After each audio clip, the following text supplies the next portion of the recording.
আজ ঈদযাত্রা শুরুর দ্বিতীয় দিনে কমলাপুর স্টেশন চত্বর ঘুরে দেখা যায় স্টেশনে ঢোকার মুখে বাঁশ দিয়ে বানানো হয়েছে কয়েকটি প্রবেশপথ। উৎসব মুখর পরিবেশে ৪ এপ্রিল সকাল থেকে দ্বিতীয় দিনের মতো ট্রেনে করে ঈদযাত্রা শুরু হয়েছে। সেখানে হাতে টিকিট পরীক্ষা করার মেশিন দিয়ে দাঁড়িয়ে আছেন রেলের টিটি কর্মকর্তারা।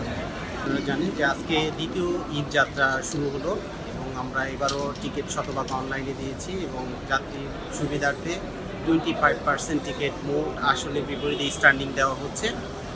যাত্রী সাধারণের যে ঈদের স্বস্তির ঈদযাত্রা, আজকে যে ট্রেনগুলো যাচ্ছে প্রত্যেকটা ট্রেনে রাইট টাইমে ছেড়ে গেছে, কোনো ট্রেনই লেট ছিল না এবং প্রত্যেকটা ট্রেনে যে শিডিউল মোতাবেক চলাচল করেছে এবং যাত্রী তার স্বস্তির যাত্রায় তার গন্তব্যে যাচ্ছে। তাদের সেই মেশিনে টিকিট স্ক্যান করার পর তবে যাত্রীরা ঢুকতে পারছেন প্ল্যাটফর্মে। এ সময় বাংলাদেশ রেলওয়ে টিকিট যার ভ্রমণ তার কর্মসূচি বাস্তবায়নের ৩ স্তরের পরীক্ষা শেষে তবেই কেবলমাত্র যাত্রীরা প্ল্যাটফর্মে ঢুকতে পারছেন। টিকিট কালোবাজারি রোধ করতে এই উদ্যোগ নিয়েছে বাংলাদেশ রেলওয়ে।